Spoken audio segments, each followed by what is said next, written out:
Hi, it's Emily from WTI. I've been using these sansheng 4-pack of cotton linen storage baskets in my room to decorate a little organization center I have behind my TV cabinet for over a year now. And I just want to create a video about them to talk about how nicely they have held up and how many uses I have had for them.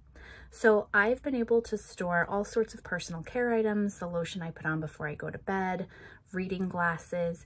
They're also super cute for holding 4-inch pots. They're the perfect size to hold a little 4-inch plant. I have found that I can change up the look of my room and the decor by changing out what I put in these baskets, and they've been so versatile and useful for me.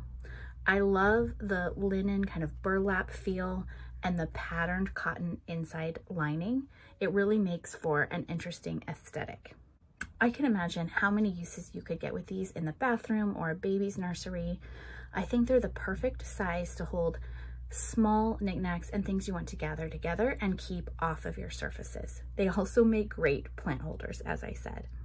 I've just been really happy with them, and I think you're gonna love them too. But that's my point of view.